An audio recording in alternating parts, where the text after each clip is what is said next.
Good afternoon and Happy New Year. Welcome to the special meeting of the Parks and Recreation Community Services Commission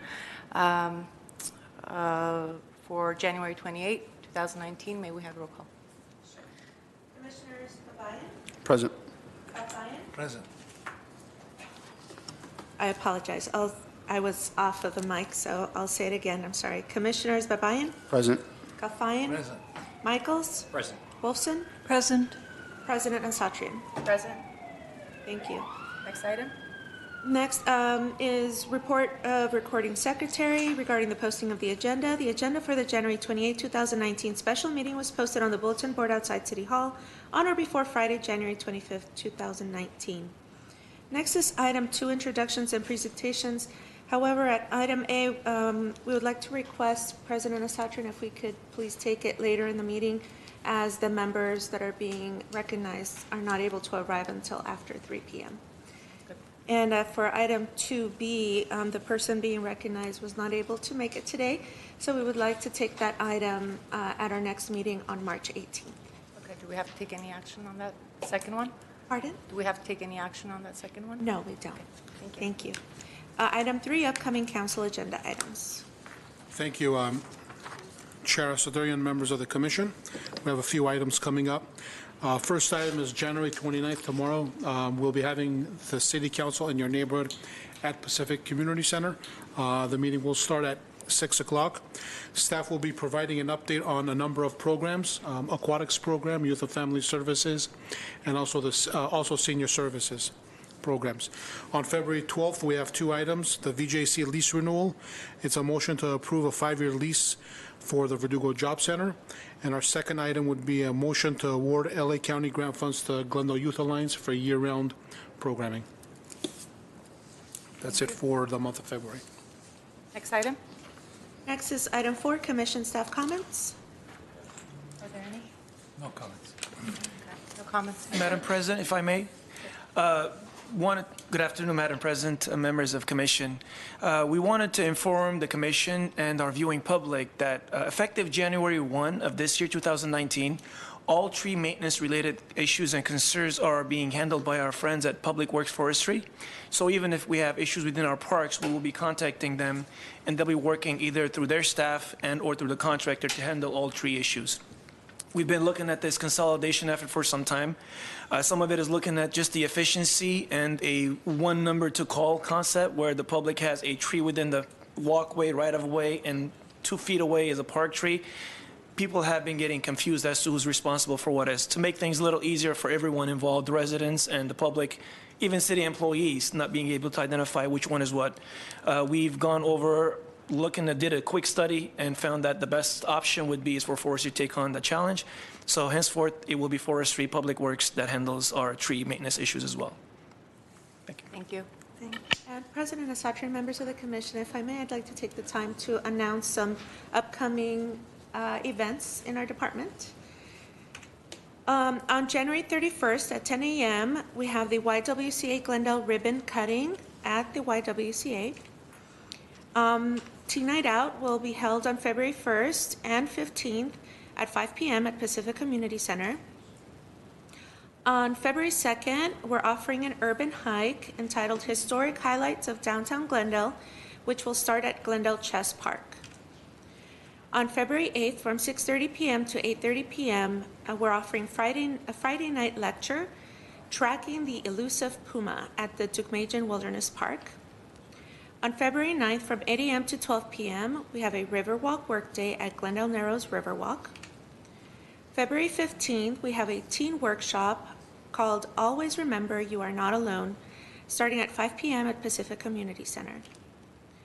February 15th, we have Friday Night Lights at 5:30 p.m. at the Verdugo Skate Park. We have a Parents' Night Out on February 15th from 6 p.m. to 12 a.m. at Pacific Community Center. A Wilderness Workday on February 16th from 8 a.m. to 12 p.m. at Tukmajan Wilderness Park. The California Tree Team Workshop on February 16th at 5:30 p.m. at the Brand Library Recital Hall. And we have a demonstration and workshop of Japanese traditional plastering on February 17th from 1 p.m. to 3 p.m. at the Brand Friendship Garden. And just an announcement that the commission meeting regularly scheduled for February 18th is canceled. We have a CDBG Advisory Committee meeting being held here on February 22nd, starting at 8 a.m. A Senior Services Committee meeting on February 28th at 3 p.m. at the Adult Recreation Center. And then we're back here for our March 18th meeting in the council chambers. Thank you. I actually have a question for Mr. Blunick. I know the council members, just like the one that's coming up, are holding meetings in different neighborhoods. As part of larger community outreach, is that something that's possible to do with the commission? And if it's not possible to do, what are some parameters that we can work with to actually host neighborhood meetings to learn more about needs and requests from the community in the different neighborhoods? We will look into that. You mean having commission meetings in our neighborhoods?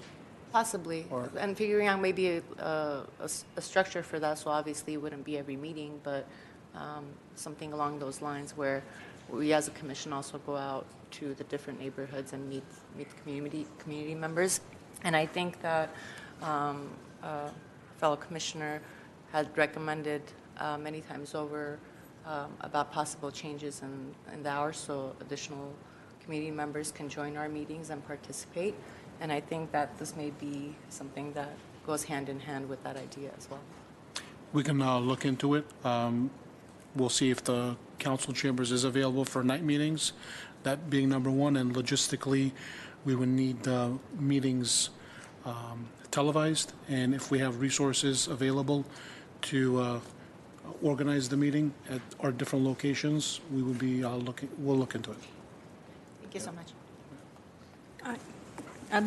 Can I say something about that? I know that in a neighboring city, they have an annual Parks and Rec Commission meeting in one of their parks. So maybe that would be one way of doing it. Next item. Item 5 is oral communications. I don't have any cards. Item 6, consent items. At A, approval of the minutes of the commission regular meeting held on December 17, 2018. I will move the minutes. I second. Thank you. Commissioners Babayan? Yes. Alfayan? Yes. Michaels? Yes. Wolfson? Yes. President Asatrian? Yes. Next is item 7, action items. At A, updated and new department-wide fees for rentals. At 1 is a resolution repealing the fee amount for the existing film permit site host fee and establishing a new fee amount, and establishing new fees for rental of various facilities and equipment, and recommending that the Glendale City Council incorporate into the comprehensive citywide fee schedule the changes made to the CSP department-wide fee schedule effective March 1st, 2019. Good afternoon, President Asatrian, members of the Commission. I'm Gabrielle Golia, the Senior Services Supervisor with, one of the Senior Services Supervisors with the Recreation Section. I'm here today with our recommended resolution. The staff in the department regularly monitors and evaluates fees through the department, and we are looking to provide the best service to the public in relation to the fee-based programs. We also want to maintain fair and effective fees to cover the costs without imposing hardship on any of our customers. We're not here today to raise any fees.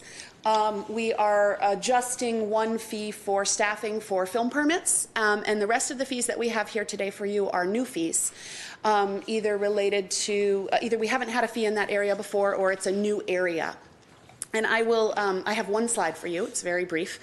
I can go through the fees for you, and then I will open it up to any questions that you might have about specific fees and recommendations that we have. The first fee that we are recommending is a trail fee for special events only.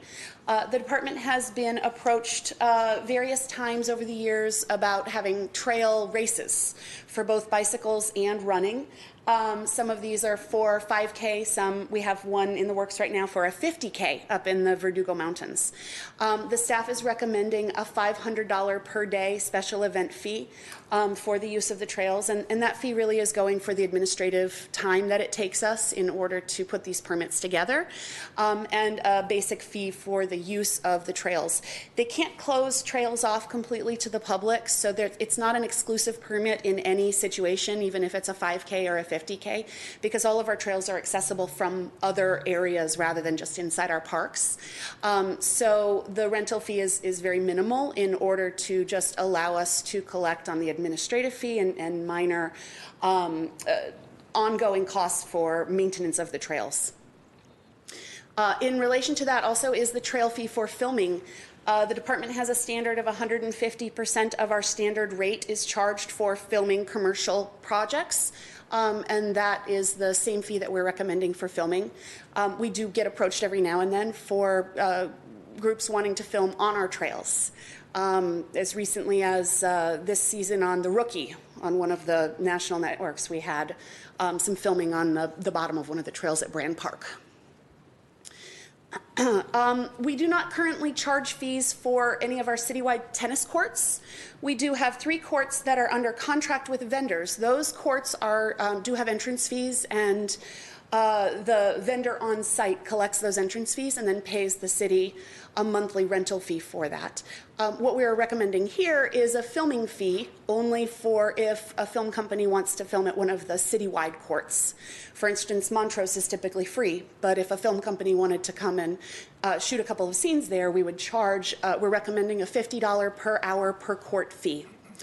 I'm going to back up a little bit with trail fees. We have called other cities to see if they have relatable fees, and we've been unable to come up with any scale to compare our fees to for the trail fees. So these fees were selected based on other special event locations, such as out here in the plaza. The tennis court fee, we did survey other cities, and the $50 per hour per court fee is in line with both what Shoal vendor already charges and what City of LA charges over in Griffith Park for filming. The Brand Friendship Garden filming fee that we're recommending of $180 per hour, this is simply cleaning up this fee and establishing it as a separate facility fee for the purpose of filming. We already do charge $120 an hour for the Friendship Garden for weddings only. We're not recommending renting it out for purposes other than weddings and photography and filming. So we're not changing the use of the facility. And the $180 is 150% of that standard rate. The permit site host fee, we currently charge $180 per day. At other facilities, our site host fee is $20 per hour. So we would like to eliminate the $180 per day fee and make it a $20 per hour fee for film permit site hosts. Most film permits are actually over 9 hours, so we're losing money on our hourly rate if we just charge a flat fee versus charging for the actual time that the staff is on site. Many of you have probably seen our new LED screen that we have. We had it out here for the holiday tree lighting, and we've had it at some special events. But we don't have an established fee for renting it yet. So the proposed fee is $3,000 per day for the rental of the screen. The renter must also pay staff fees with a minimum of 8 hours per day for that. Along with our standard rental rate is the recommended nonprofit rental rate of $2,250 a day, and the commercial rate of $4,500 per day. Next is our portable stage. This is the large stage that we use for events like cruise night. We do not have an established fee for that. We rarely do rent it out, but we have been approached more recently for it, so we did want to establish a rental fee. We already have an established rental fee of the portable generator that goes with the stage of $550. So we are recommending a fee of $650 for the rental of the stage. And then with that, a combined a rental package of $1,000. You get a discount if you rent both of them together, the stage and the generator. Those are all the fees that we have for you today, and I'm happy to answer any questions that you might have about our proposed fees. Are you targeting the industry mainly, what I'm understanding? Not necessarily. We have been approached recently quite a bit by more film permits. We can't always predict how many film permits we'll get in a year, but the trend right now is very high. Most of these are trying to establish fees where we haven't had them before. So when a film company calls us and asks to rent a trail, we don't know what to charge them because we don't have an established fee. So it's more an effort to clean up our fees and make sure that we have something assigned to everything when they call, rather than trying to target one specific type of rental. And those fees are going to go to which fund? Where does it go? All of these fees are related to the Special Revenue Fund. So all of these are facilities that are currently being operated out of the Special Revenue Fund.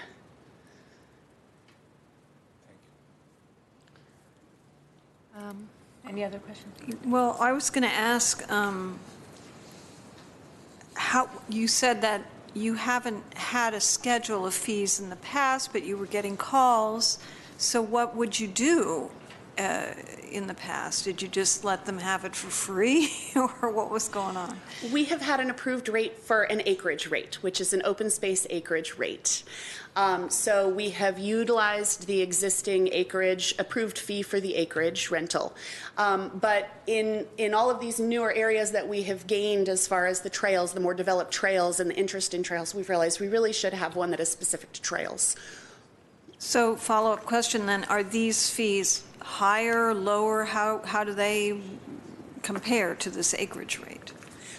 It really just depends on the amount, the duration of their film permit. The acreage rate is an hourly fee.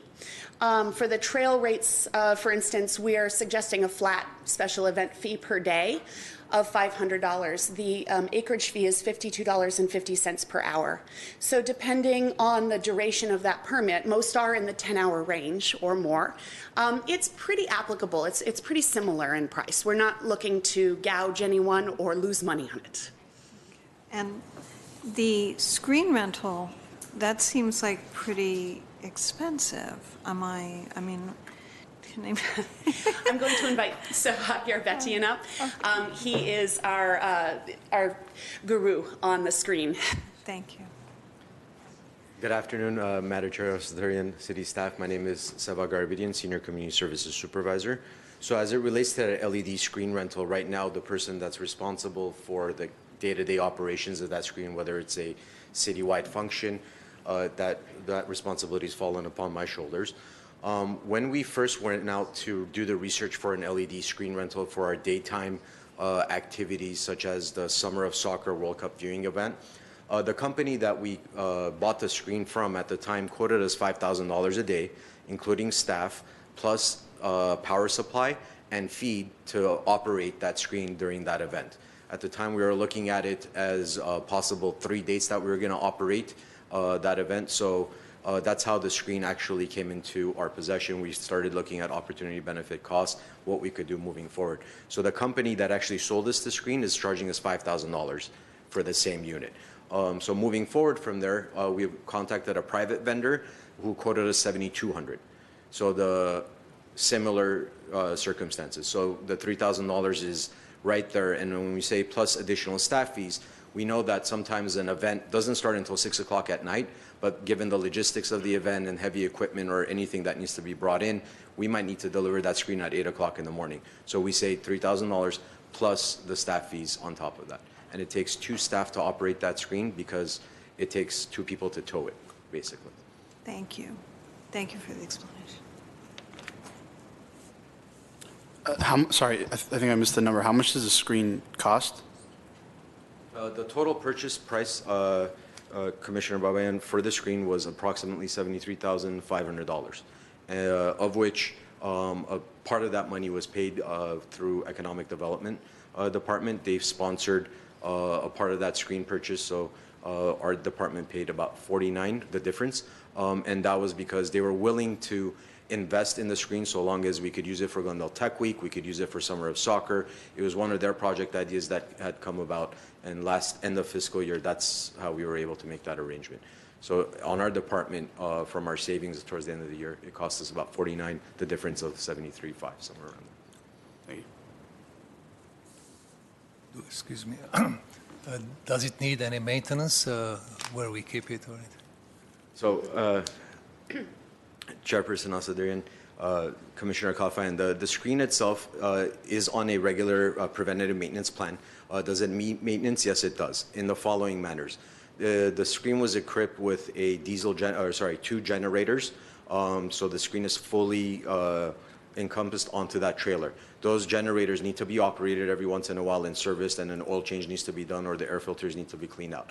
And the way our preventive maintenance staff over at mechanical maintenance monitor the usage is by an hours meter put on the generator, and every time we refuel those generators, we have to put in the hours. So when the hours come up for maintenance, as prescribed by the manufacturer, we will then submit it to mechanical maintenance for the maintenance. The LED panels themselves, they're the size of a sheet of paper, and as the panels go out, if there's a strip of lights that are constantly on or it's not turning on at all, the manufacturer provided us, in addition to their 3-year warranty, they also provided additional panels, so we could replace a panel at a time as needed. It will be available to the city anytime they need to, right? Absolutely. And we just used it for example, last Thursday during Glendale Fire Department's promotion ceremony. It was used as the stage's backdrop, so. And they wanted to show something during the day for video, so we said we'll take the LED screen and use that as the background for that event. What's the size of the screen? The screen itself is 15 feet wide and 8.5 feet tall. In terms of like ground, like how much surface area it takes, it's about 21 feet with the trailer and the tow bar, and about 8 feet wide.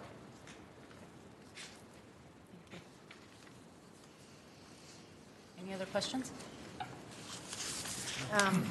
Did you have one? I actually want to know, because I'm looking at these fees, and some of them I'm okay with, others I'd like to see if we can possibly revise. What would be the process for that in getting, if we get a consensus on that for today?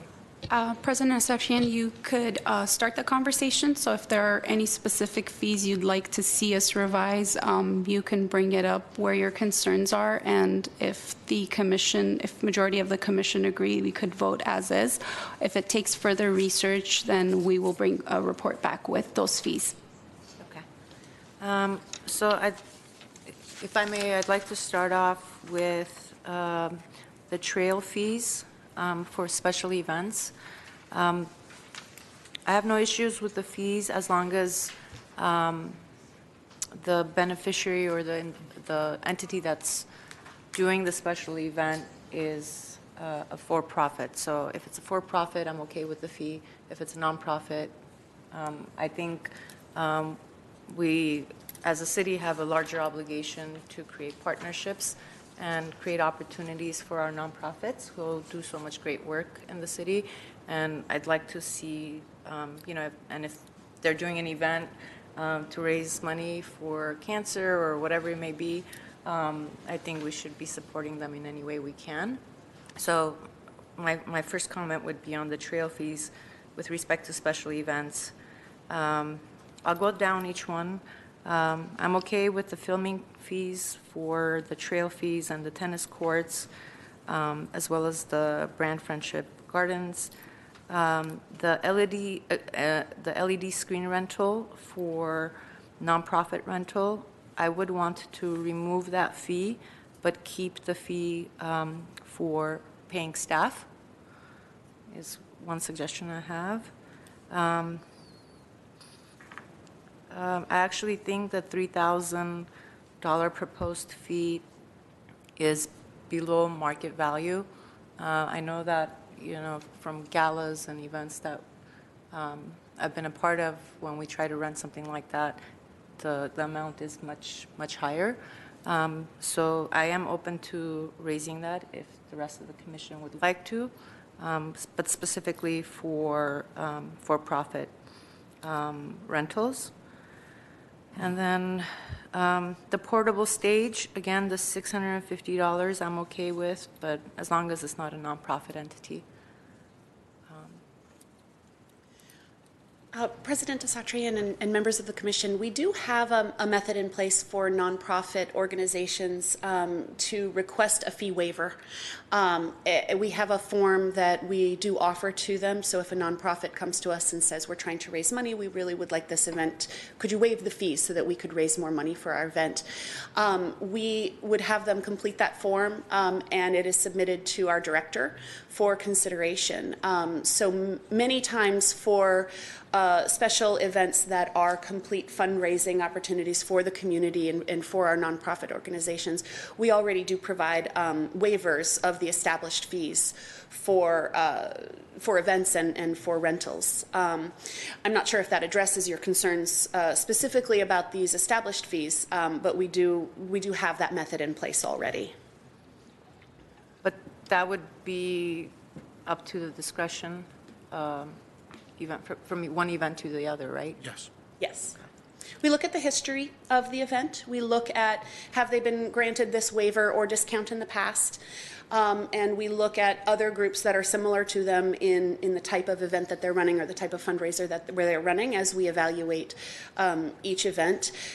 Typically, if fees are waived on the rental of equipment or of a facility, we do still charge the direct costs. So as you said, with the LED screen rental, we would still charge the 8 hours minimum staff fee because that is a direct cost to the department. But we, in the past, depending on the event, have waived fees entirely for the facility or the equipment. Okay. I'd like to hear from my colleagues, if you have some thoughts, and then maybe we can regroup again. I'm sorry, President Satrian, can I add one more thing? The fee schedule as we have it does provide a discount for nonprofits at 25%. So a lot of the fees that we currently have established does provide a 25% discount to nonprofits. There's also that option. So if just for the commission to consider one way or the other, but if the commission would like to see us establish nonprofit fees that goes along with these fees, we could establish nonprofit fees which would be discounted at 25% of the standard rate. So I'd like to ask something. How often do the nonprofits request a waiver, and how often are such waivers granted? That might. Go ahead. President Asodarian, members of the commission, we get quite a few nonprofit organizations who are requesting a 25% reduction. It's our policy that if a nonprofit comes in and requests a nonprofit rate, they fill out the fee consideration form. We review it. They provide their 501c status, and 9 out of 10 times we'll approve the nonprofit rate. A fee waiver is different. A fee waiver needs to be a community event, open to the public, and open to the public, community event, and free of charge. That's what we consider a event where we approve a full-on 100% fee waiver, but we do include the out-of-pocket costs. So staffing, I know the LED rental would also require maintenance, so we would probably have to at least charge for our out-of-pocket costs. So just to clarify then, a fundraiser could only, or a fundraising event, because that's not free to the public, so that would be only eligible for the 25% Yes. reduction? Yes. Okay. I see. Thank you. And just looking at the trail fee to clarify, because there isn't a specified nonprofit rate attached to that, there isn't a specified commercial rate attached to that. Would that follow the standing policy? And could you just clarify that policy? Yes, Commissioner Michaels and President Asatrian, we would, the film permit fee that's listed in this exhibit is technically the commercial rate on the standard trail fee. So if the standard trail fee is approved at $500 per day, the commercial rate would be $750 a day. And I apologize, I can't do the math very quickly in my head, but nonprofits would receive the standard discount of 25% off. So they would pay 75% of the full rate.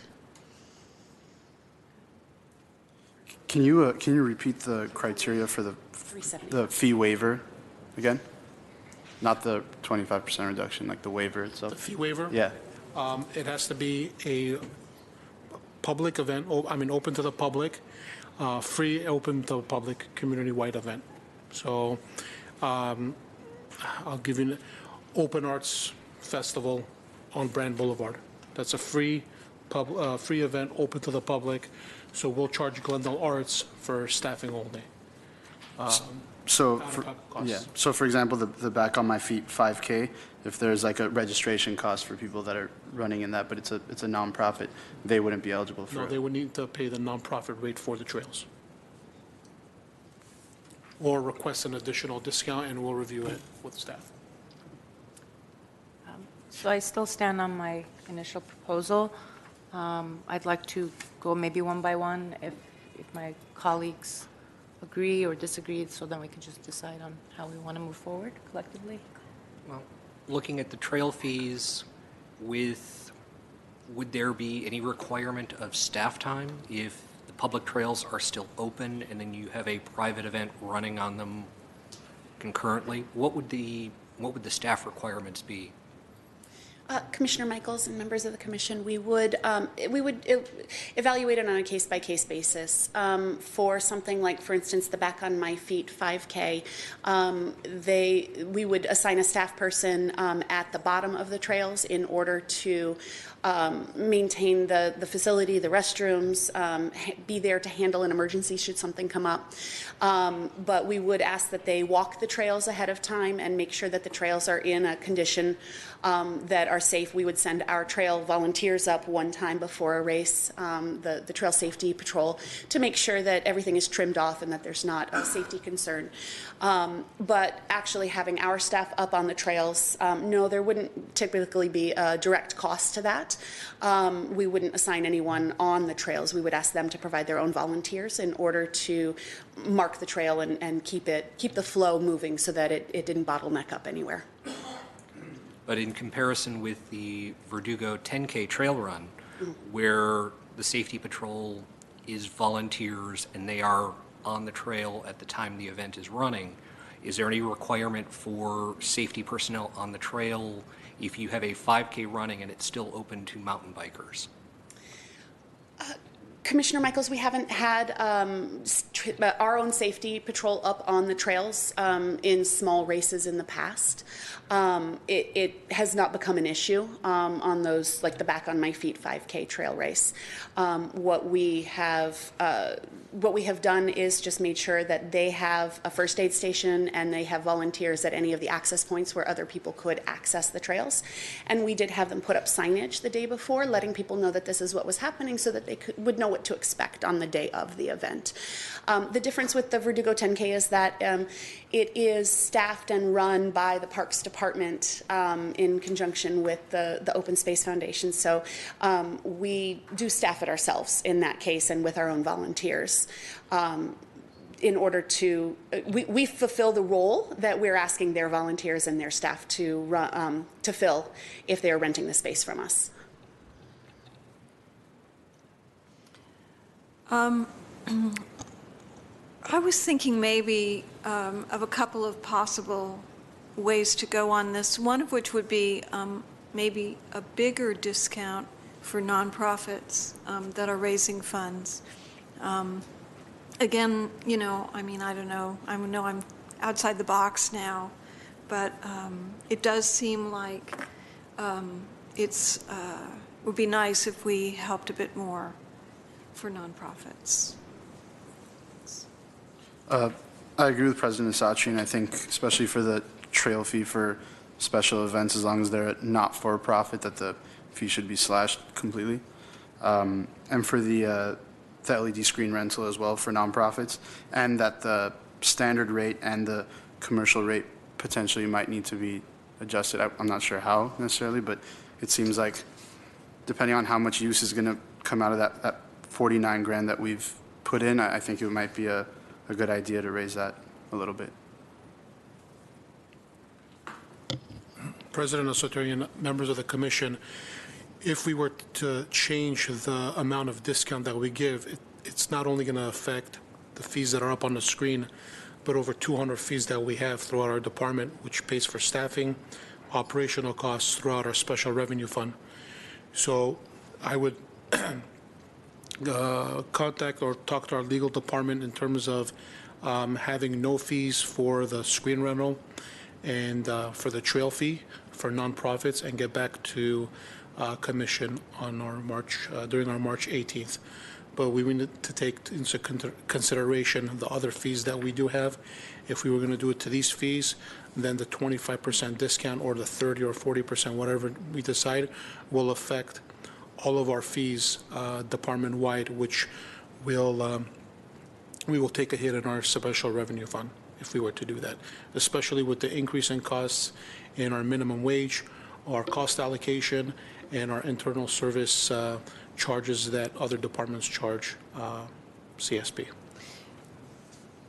Well, now the staff time charges, I was not saying we were going to get rid of those. I just meant a steeper reduction of the basic fee.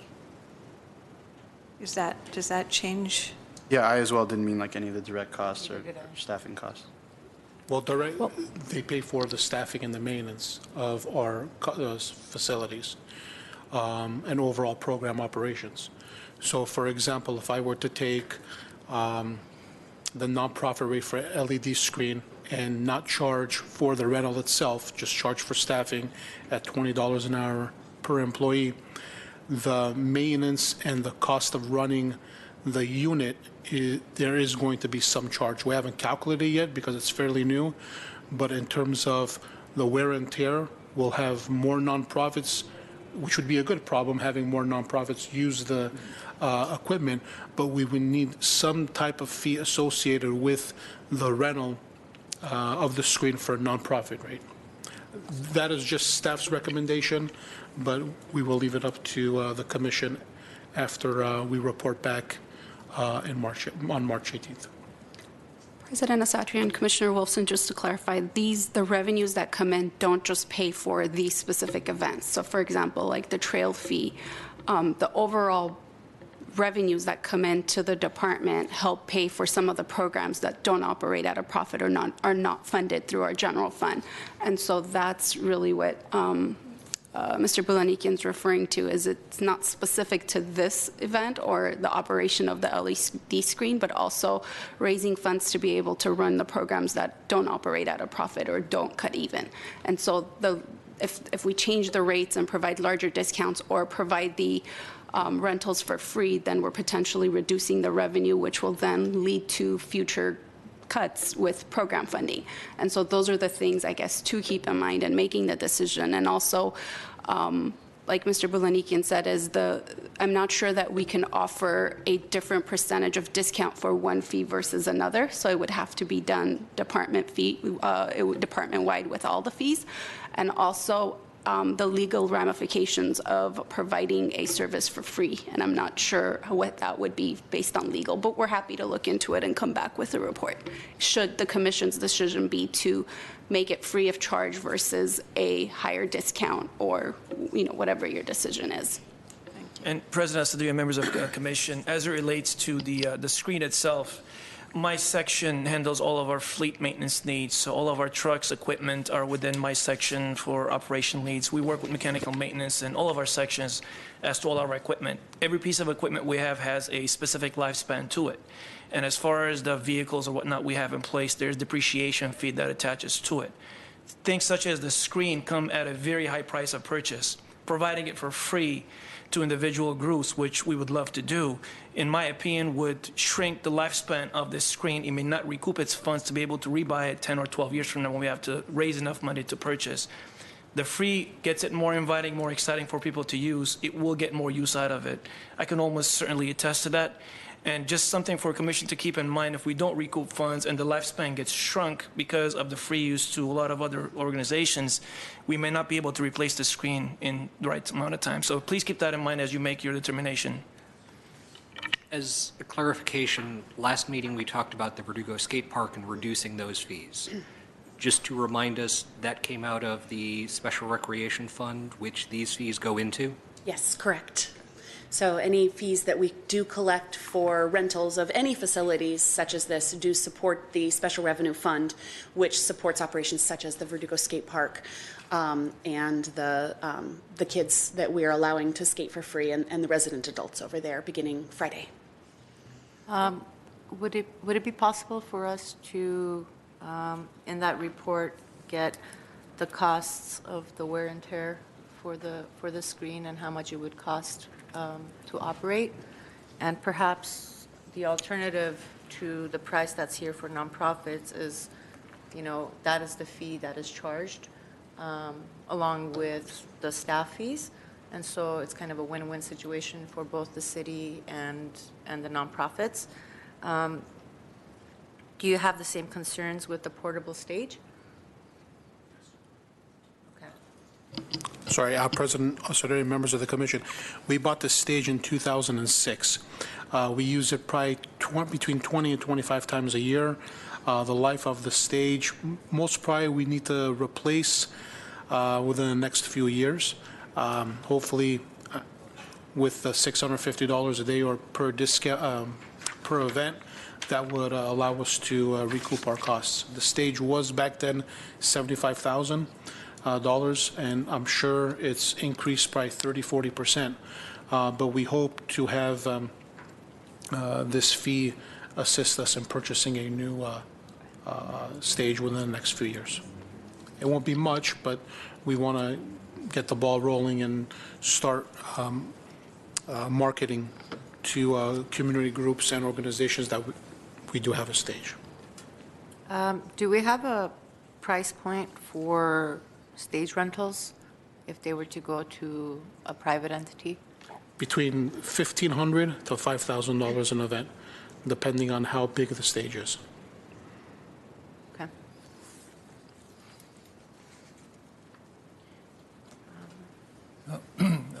I'm comfortable with this increase of the fees and establishing new fees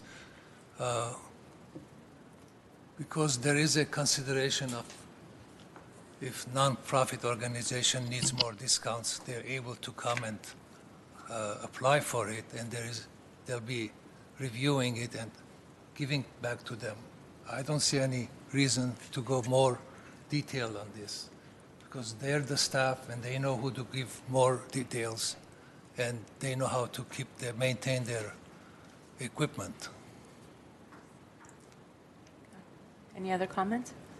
If we're going down the line, I'm comfortable with the fees as they are. If we want to review as a commission a increase in the nonprofit discount or that policy, I'm concerned that if we do it on an individual fee basis, there would be precedent and other fees may be called into question. With the commercial rental specifically of the LED screen, that is well under market price as it stands now at $3,000. And hopefully through advertising, word of mouth, that will increase its use compared to commercial alternatives here in Glendale and see if that doesn't generate more use. So I'm comfortable with the fee structure as proposed. Yeah, given the explanations that you all have offered, I think it makes sense the way it is as proposed. So I'll go along with that. Can I make a motion? Do you have any? So, sorry, are we going to get more information, because you guys talked about the legal ramifications and all the other fees that would be affected by it? Are we going to vote on this and then we're going to get that information, or are we going to get that information next meeting and then vote on it? We were going to bring legal information back on the proposed nonprofit rental for the screen at $0 per day, and also for the trail fee, correct? President Asatrian, Commissioner Babayan, I think what we would bring back a report should the majority of the commission want to discount further or offer it for free. But if the majority of the commission is comfortable with the rates as presented and there is a motion and a vote, then we would proceed with the fees as presented with the 25% discount for nonprofits for the fees that don't already have a nonprofit rate. And so should there be majority vote from the commission to come back with information from legal on those, we could. But if the majority of the commission is comfortable with these rates, then we wouldn't need to come back with that report. Hope that helps clarify. Because it is a majority commission vote. So it sounded like 3 of the commissioners were comfortable. So should the motion be introduced and passed, there would be no reason to come back with further report. But should commission want us to come back, we could. To clarify my position, I'm comfortable with the fee structure as proposed. I would like to see a report for specifically the nonprofit rates of whether that discount of 25% could be increased, whether the terms of a waiver could be changed, what impacts those would have, of looking at a nonprofit discount across all of the fee structure rather than just 2 individual fees. So for this fee structure, I'm comfortable with the fees as proposed. I would like to hear from staff and legal on potential changing of the nonprofit discounts or that policy. Okay. Would you like to introduce that as a motion, or is there further discussion? Well, I still would like to see the numbers before voting on this. I would like to see what the costs are. I would like to see, I understand the needs, but again, I view the city as a partner with our nonprofits, and if there's a way that we can have a win-win situation, I'd like to do that. And, with respect to your answer about just overall fees, I don't want to make any motions today that would somehow impact numbers and fees that are not in front of us. So as long as that's also part of a report, if Commissioner Grant Michaels wants to bring forth, that's fine, but I wouldn't want to take a vote on that today. That's just my position, but. Yeah, I agree. Is there any way to, because I feel like we agree about majority of the fees that are on here. Is there any way to vote on those and then not necessarily the anything that has to do with the nonprofit? Yeah, because I wouldn't feel comfortable voting on those either without the fees that would be affected, without the legal ramifications, so. President Asatri and Commissioner Babayan, the commission has the ability to vote on whichever fees you'd like today or to withhold all of them. It's up to the commission and what the majority votes for. So if you'd like to propose a motion to approve certain fees and pick and choose those fees and take a vote, and if it passes, it passes. If it doesn't pass, then somebody else would need to submit a new motion, and we could go based on that. So again, it's at the will of the commission and what the majority of the commission wishes to do. So if somebody would like to propose a motion, either what Commissioner Michael suggested or what Commissioner Babayan suggesting, if somebody wants to start a motion, you could take a vote and see where that goes. Thanks. Before we take the vote, how is our past experience with the nonprofits? Like, it looks like the issue is stopping by the nonprofits in this case. What are we looking for? Who we defending, or who we have potential nonprofits that we like to help them more than our 25%. Can you just enlighten a little bit your experience? Sure. President Asatri and Commissioner Kalfayan, in general, the nonprofit fee is eligible to any qualified nonprofit that has a 501c3. So if they could provide the tax paperwork and document that they are a nonprofit, they are eligible for the nonprofit rates. So the 25% discount was probably voted on with prior commissions and possibly council. I don't have the history of where the discount rate came from. It was pre my time with the department, but it was most probably voted on by a commission previous to this one. And so the rate the discount rate can be changed based on commission direction. And of course, all of these fees do go to city council. So based on the Glendale Municipal Code, our commission, the Parks, Recreation Community Services Commission, does have authority to set fees. Citywide, it is city council's prerogative. So as you can tell in the resolution itself, there is language that you recommend as a commission to establish these fees and incorporate them into the citywide fee schedule. So these fees will get incorporated into the citywide fee schedule and presented to council. At any given time, if council would like to change the fees, they do have the ability to do so. But with our commission and our department, based on ordinance, this commission is able to establish those rates. So should you give us direction to change the nonprofit rate, we'd probably have to take that to council and say that this is going to impact all the fees and the rate is going to change. But again, we'd have to talk to legal and see how that works. In general, the fees are established by this commission and then presented to council through the citywide fees as part of the budget process. So should the commission want to provide a larger discount, we could come back with a report on that.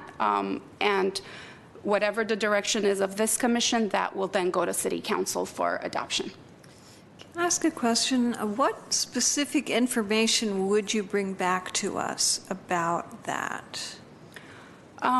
President Sancho and Commissioner Wolfson, at this point, off the top of my head, just thinking on the fly, we'd probably try to gather how many nonprofits we've provided discounts to and how many nonprofits we've waived the fees to, possibly providing that information for at least the last 2 years. If we have more, then we could provide that as well. Not sure that we can probably go back and calculate what the discounts were based on the fees paid. But I'm not sure that that would really save very much to the overall department revenue. I mean, you'll know how much was discounted, but I'm not sure that there will be a cost for you to compare to. So we wouldn't be able to say this is what the cost of this service was versus this is what the exact discount was for that specific rental. We can pull that information. Of course, it would probably take a lot longer to pull the details going further back into the years, but we would be able to, at a minimum, provide the number of agencies and the types of discounts that were provided as far as going back the last 2 years. And if there's any specific information the commission would like, we could go back and look for that information as well if it will help you make a more informed decision. Thank you. Can you give us an example if we have given more discounts to nonprofits than the 25% last year? Without the names, I mean, just off top of your head, like, so that we know what's that additional discount is. Commissioner Kalfayan, every rental is different. So if you're looking for what would be the amount without the name of the agency, it just really depends on what they're renting. So if they're renting a small community room for a meeting, for a 1-hour meeting, that might be a $45 to $55 discount minus the staff fees. But there could be larger discounts if they're renting a park for a special event. So it really varies from less than $100 to a couple $1,000s. So there isn't one number to provide. But again, we're happy to pull those numbers and bring you back a report should that help you make a more informed decision. At this time, again, it's at the will of the commission whether you want to proceed with some fees, no fees, or approve these fees and bring back a report.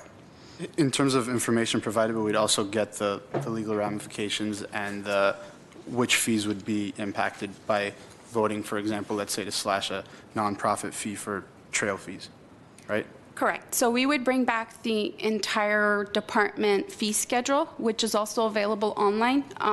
Basically, all the fees that we do have, we do offer the 25% discount for nonprofits, and then for commercial rentals, we increase that to 150% of the standard rate.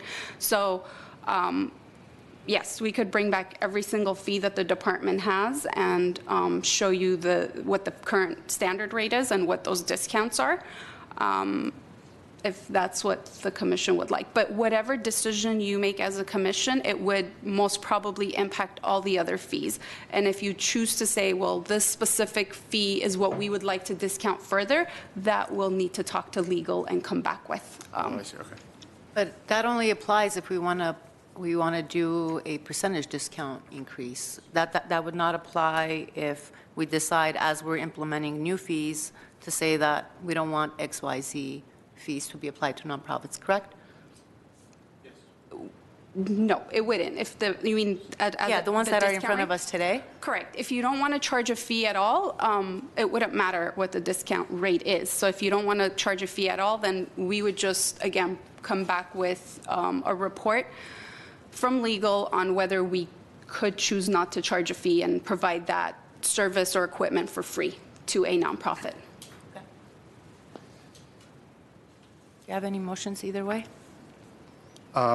Yeah, I'd like to make a motion to pass, I think, the fees that no one up here has an issue with necessarily. So the trail fee, the filming trail fee, the tennis court fee for filming, the brand friendship garden for filming, the film permit site host fee, and then the portable stage and portable generator combination, but not for nonprofits, just for commercial use or standard rental, I guess.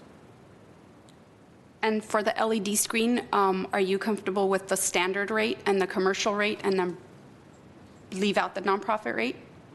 Leave out the nonprofit rate. I think there was conversation of whether we keep the 3,000 and the 4,500 at the same or increase it. I'm comfortable with keeping it the same. I do think it's below market, but I mean, I agree with what. What about the portable stage for $650 a day? Not for nonprofits, but for Commercial? Yeah, for commercial use. Or Yeah. standard, Standard and and then 150 for yeah. the commercial? Okay. So just, What about nonprofits? Not for nonprofits. Yeah, none of this applying to nonprofits.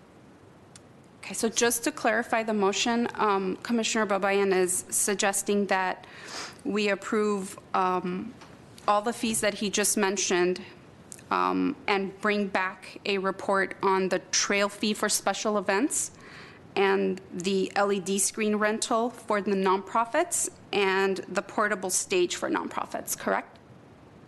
Yeah, the portable stage and portable generator.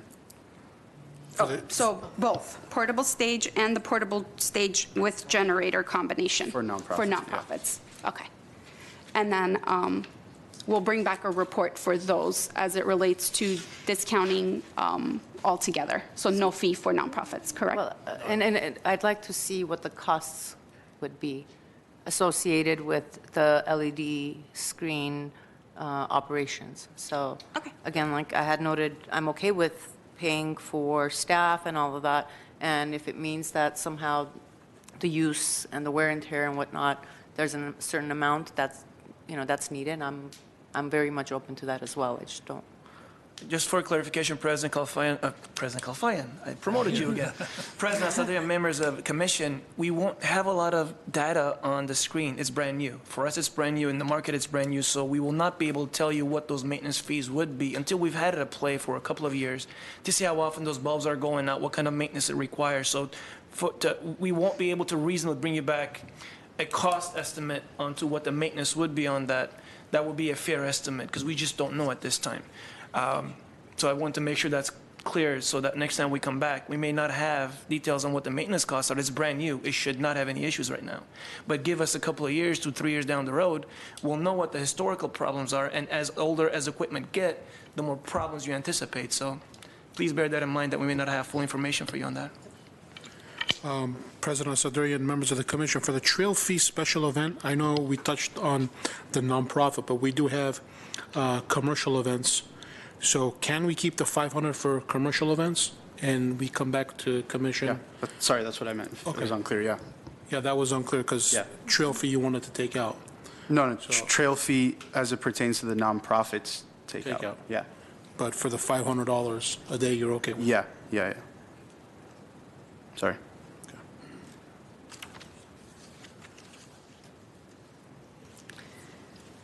So to make it clear Sure, what sir. we are taking off, can we go over it? Sure. Exactly.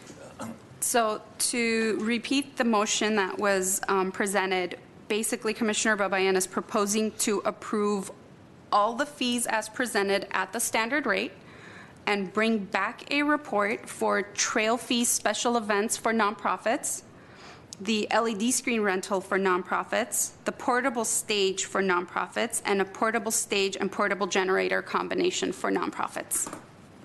Yeah. But we are approving all these fees right now.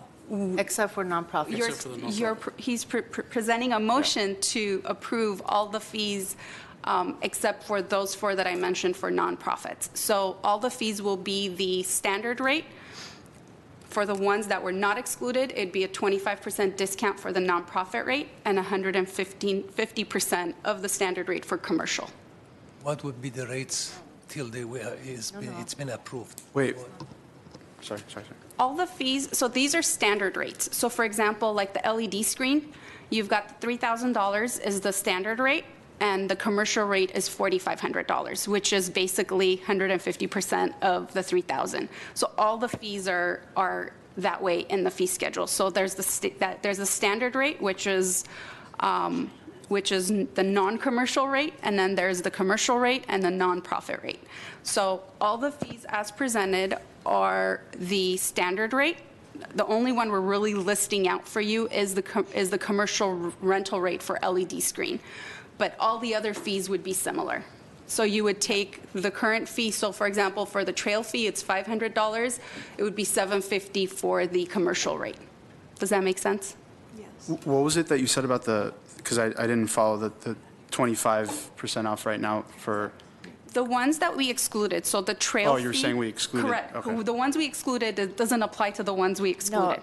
I think my understanding was that we were going for the standard fees that would be passed today would not be affecting nonprofits. So None of the fees none apply of to the fees- nonprofits? None of the fees that are being approved today Okay. would be affecting nonprofits.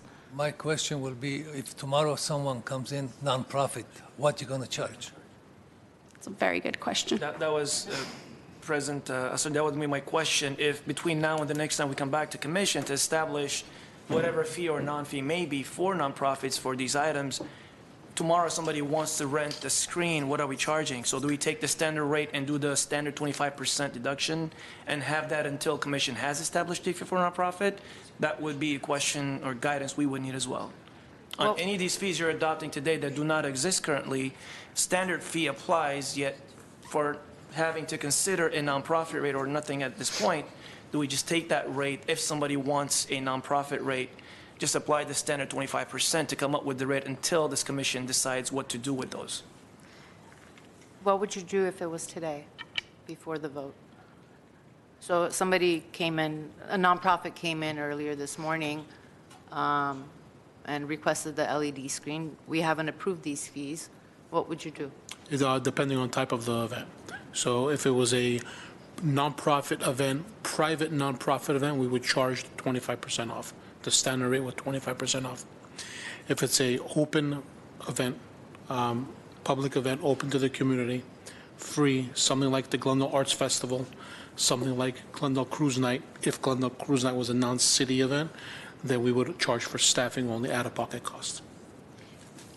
But there was no There was no fee I'm sorry? established yet. So does that tell us that no one has tried to rent it, or is that what the situation is? Or? President Satrian, I think your question was as if, meaning for these fees, if someone was to rent it. Correct. So if someone wanted to use the LED screen, we wouldn't be able to rent it. We would say we don't have approved fees yet, so we wouldn't be able to rent it. And if we did, we wouldn't be able to. We would have to tell them that we can't. The reasons I say if we could is there would have to be like citywide events, like the fire department, for example. It's within the city and it's a city event, so it's not our department, but because it's a city event, we are able to take it and use it for that event. But we wouldn't be able to rent it to a nonprofit or even to an individual. Thank you. We may be at a slight impasse, I don't know. It seems that we don't really have a motion on the floor because it hasn't been seconded. Yeah, I mean, I did make the motion, but about the, I would second the motion. What's the motion? You can? I can't, Mitch? You're not able to unless you pass the gavel to someone else for the remainder. Okay.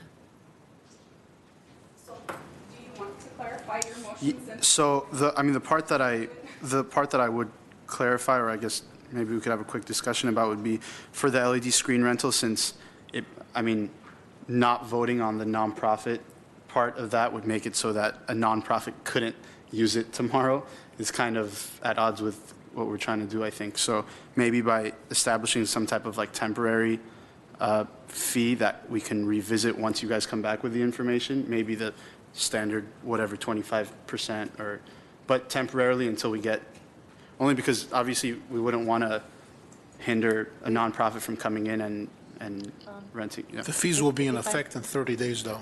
So by then, March 1st, so and March 18th will come with a report, so we have Then that why 2 don't we weeks. just- Then the 20, so, They can't go into effect until 30 days after they've been approved. okay, so if we approved it with the 25%, then between March 1st and March 18, whoever came would be charged these fees with the 25%, and then, okay. It would be March 1st till 30 days from March 18th, so it would be Okay. April 18th, I guess. Okay. So it's a month after adoption. So with that, if I may recommend to the commission, these rates are established to be just that, as is. So you may opt to adopt these as they are. With the report on March 18, you can decide what to do with the nonprofit rate. Because these fees, as you see, are literally 25% off what the standard rate is. That's how they've been established. So you're essentially allowing nonprofits to be able to rent at these current rates, yet after the report coming back to you on March 18th, you may determine whether you want to change it or whether you want to maintain it and whatever other options you may have. Essentially, it would address the question you raised, Commissioner Babayan.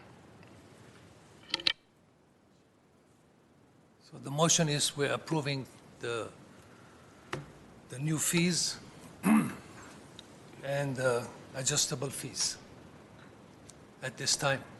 And when we come back, we'll be reviewing the nonprofit portion of it, So, right? okay, so basically approving the fees as is and bringing back a report for Nonprofits. the nonprofit rates. Can we, can that report be tied to a new action item? Of course. And not just be a report? Okay. I would second that motion. Thank you. Well, to clarify, I proposed that I was comfortable making a motion to approve the fee structure as is, keep the existing nonprofit and discount policies in place, ask for a report or an action item to come back before the commission to review the nonprofit discount policy, the fee waivers, and look at the discounts as they would apply to all fees, not just these specific fees that are before us. So if that is the motion that has been made and is now amended to meet that, I would support that.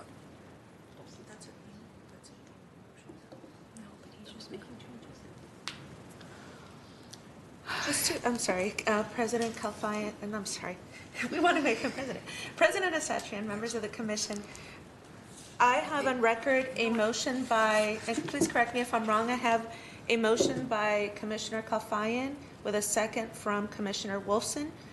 Do we still want to move forward with that motion, or are we amending it in any way? Would you repeat the motion just for clarification?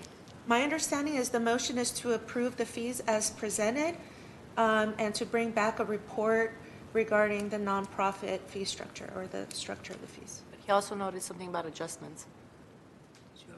Did I miss that? Adjustment and the new fees, and then bring back the nonprofit organization fees, the 25% discount. For clarification, what adjustments are you referring to, Commissioner Kalfayan?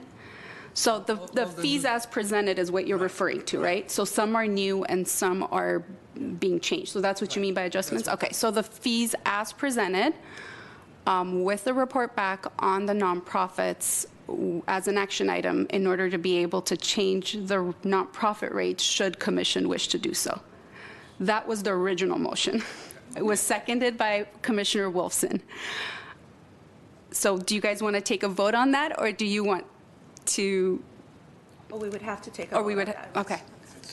And seconded, so- if it doesn't pass, then we could move on from there. To bring it as an action item means we're definitely going to vote on it again with the new information? Right. Okay. Yeah. Yes. So we'll take a vote on the motion that was presented with a second. Commissioners Babayan? Yes. Kalfayan? Yes. Michaels? Yes.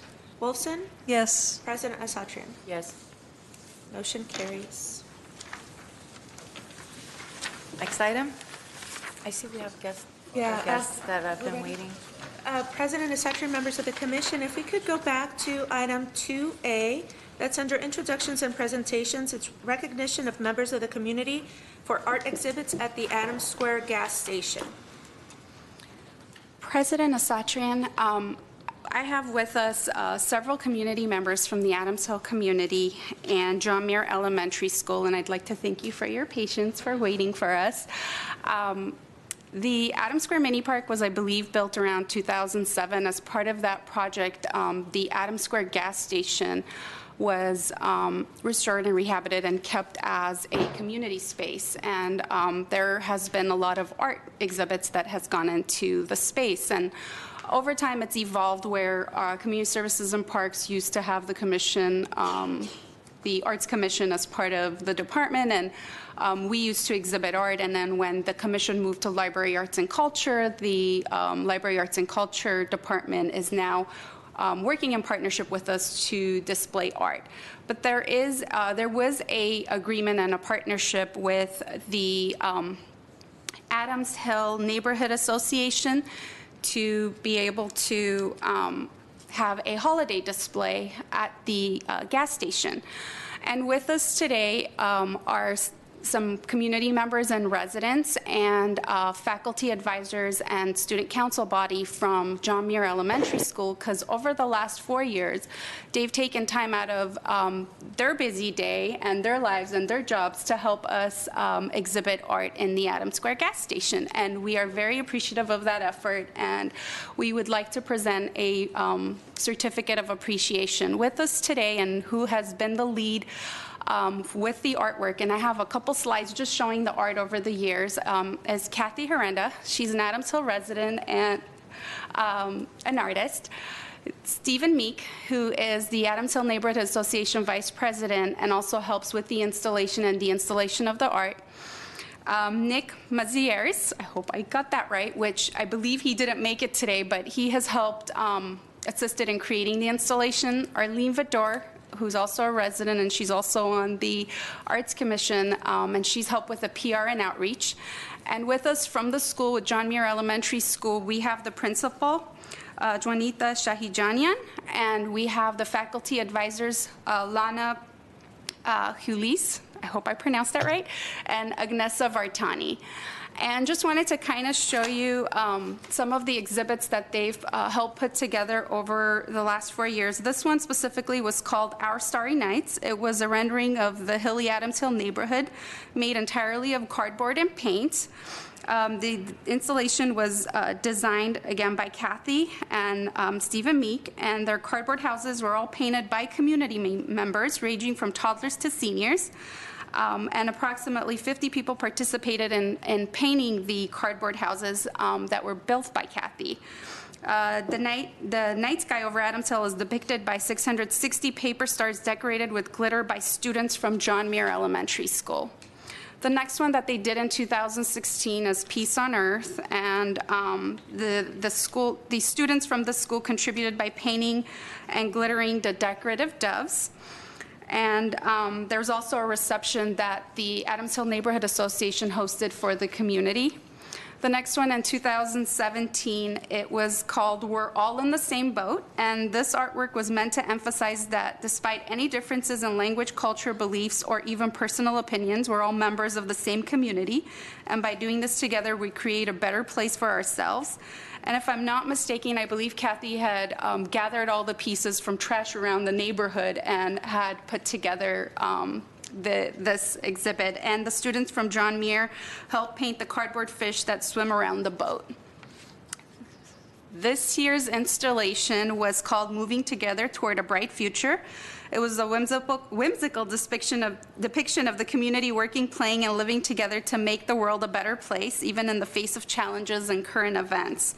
And the students had a key role in the preparation of the decorative elements hanging from the ceiling of the gas station.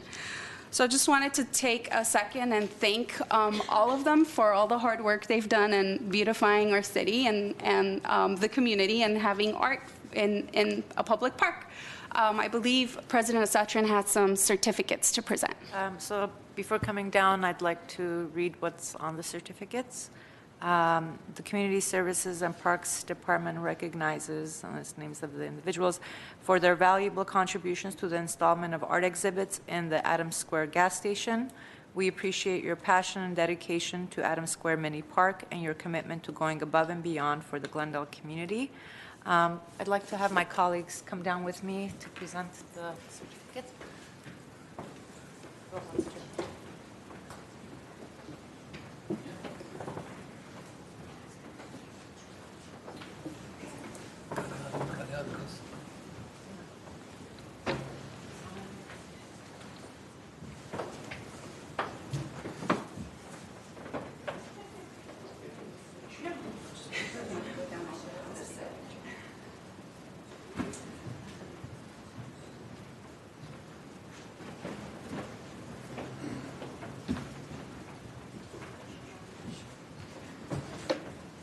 So I have Agnesa Vardani.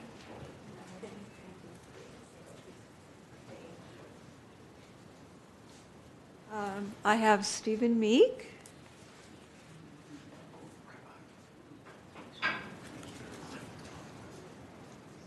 And Arlene Vidor. I have Kathy Horrenda.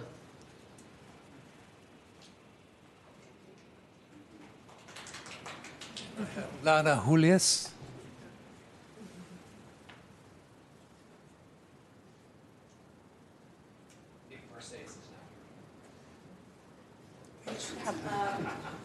Does anybody like to say anything?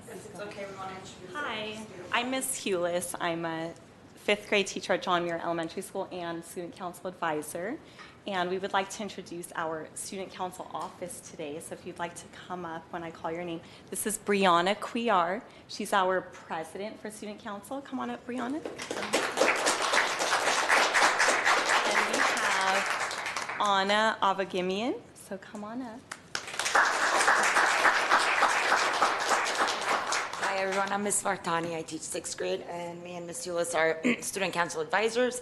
And we have Michaela Eclavia. She's our student body secretary. It's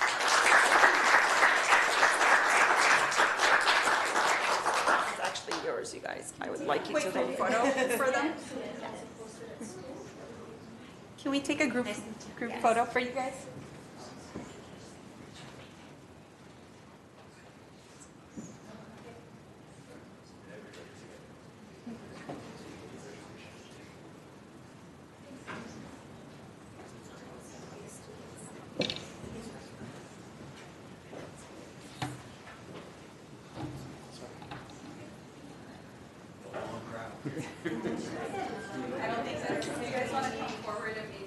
Or they can go in, they can go into the pit as well. Go in the back.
Practice.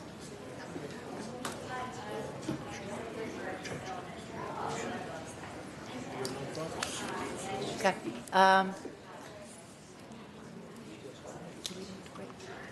Can we go on to the next item? Sure. Next on the agenda is item 8, reports information only. At A is Mobile Recreation Program Annual Report.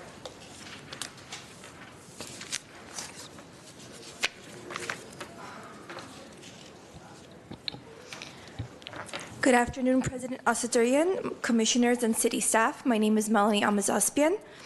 I'm Community Service Coordinator at Pacific Community Center. Today I'm going to be reviewing the 2018 Annual Report for Mobile Recreation, which consists of our Party on the Go and our Glendale Rocks Climbing Wall. So a little background information on mobile recreation. Our Party on the Go and Glendale Rocks Climbing Wall are available for reservation 7 days a week at any of our Glendale parks and facilities or at a private residence, business, or organization. It was in August 2016, CSP staff began offering sport-themed soccer and basketball party packages. So what we essentially did is, still with our same commission-approved fees, we just bundled the price of the facility reservation and the Party on the Go or the climbing wall reservation. We bundled it together to offer the customer one price, one lump sum deal. Our Party on the Go standard package includes 2 hours of staff-led games and activities for up to 12 children, and it can be held at any customer residence or event location, such as any facility or their private residence, under the Glendale and La Crescenta areas only.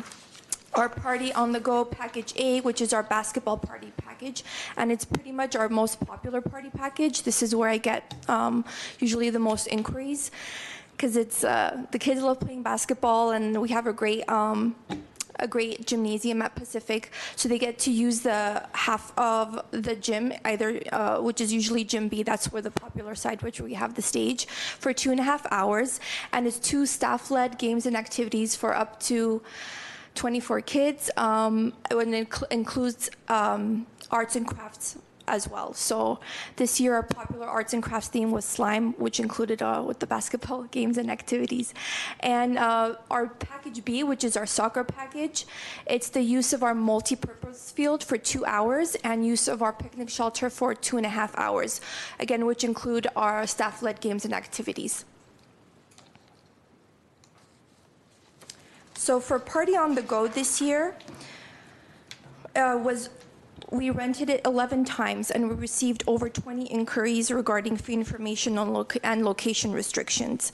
So out of those 11 reservations, 6 of them were for private events, which would have included Ernst & Young, and 5 were city-sponsored events, which includes our Cesar Chavez commemorative event, our annual cruise night, our Spring Extravaganza, Fall Festival, and the Maryland Paseo World Series viewing party.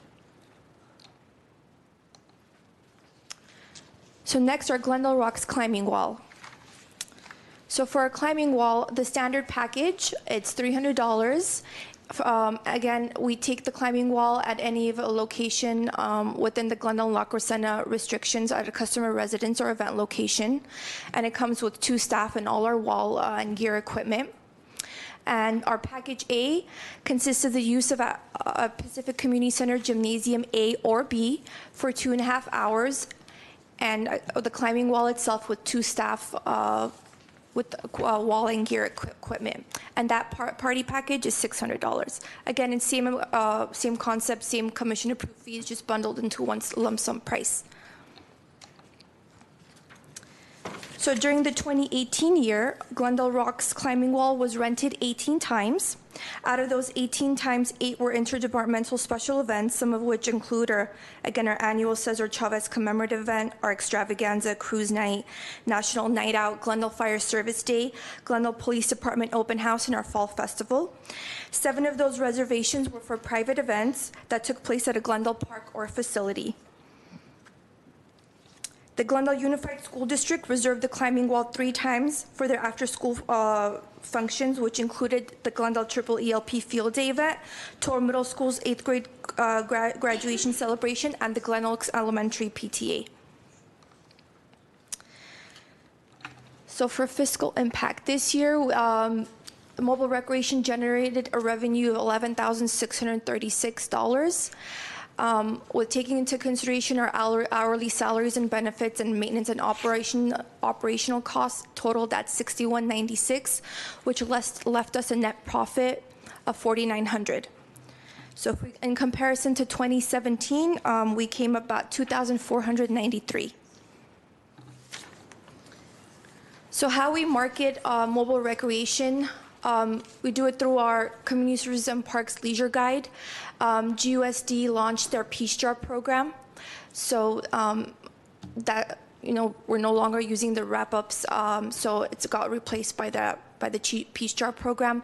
Word of mouth, our city website, department and city newsletters, our brochures at citywide events, the coloring book we have, GTB6, social media, our CSP, Facebook, Twitter, and our Instagram. The banners, if you saw the picture earlier on the climbing wall, the 2 banners that get hung up, that's a good marketing tool we use. Eventbrite and Nextdoor.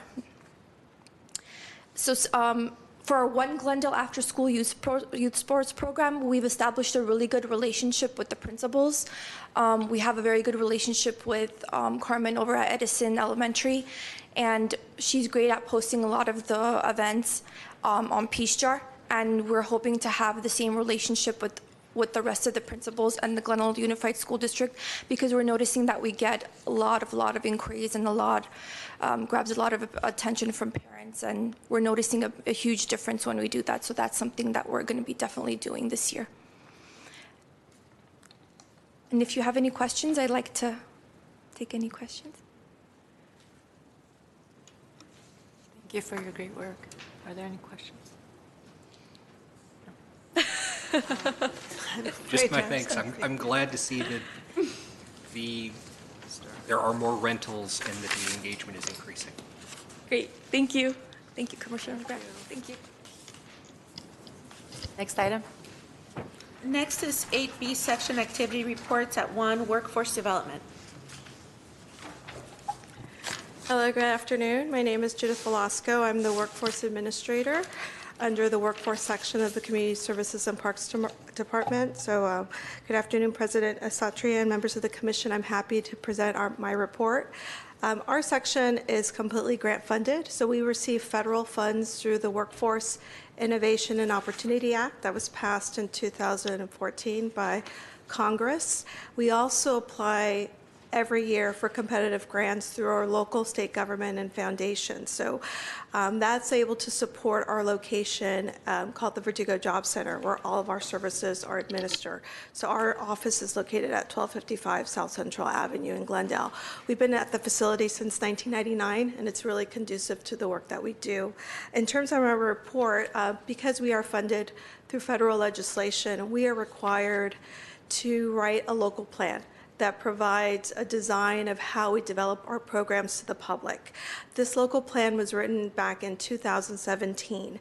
Now, every time the state of California has modifications to their workforce plan, that warrants us to amend our current local plan. So the state California Development Board updated their plan last year, and as such, the Verdugo Workforce Development Board is updating our local plan. So today we released our amended local plan.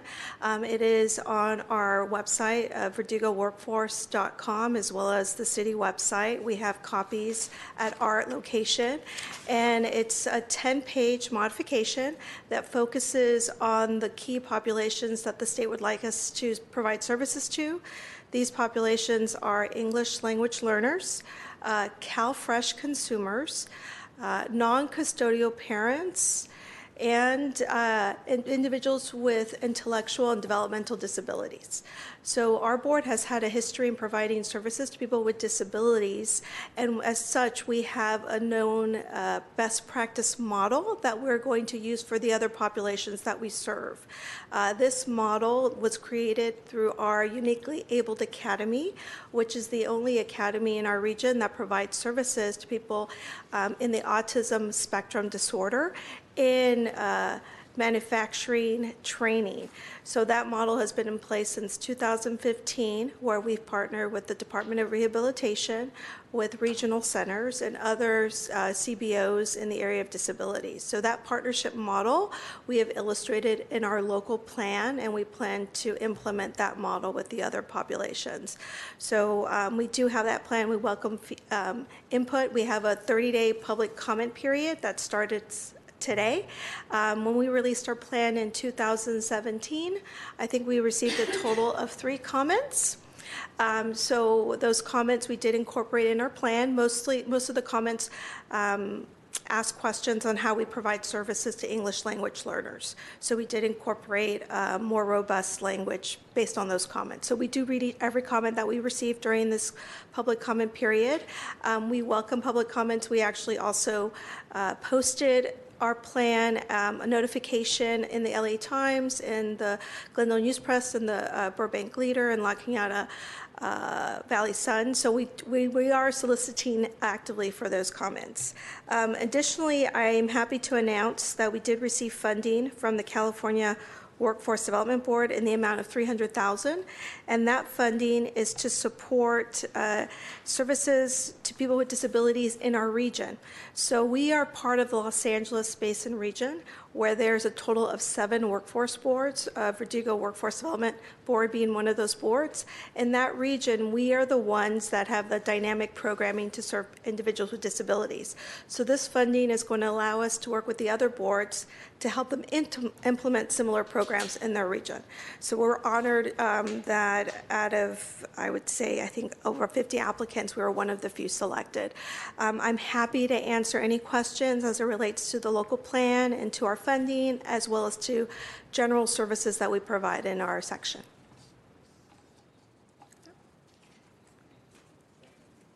Thank you for what you do. Next item is 8B2, Recreation and Community Services. President, Sadarian, members of the commission, the recreation report and park service report are in your packets. I know we were hoping to leave today by 3:05, but we had a very productive discussion on fees and a productive meeting. But if you have any questions, we have staff here ready to answer any of your questions on both reports. If not, I think we're ready for adjournment. Any questions? I have no questions. Then I'd like to move to adjourn at 4:08 p.m. I second. Do we second or no, we just do it?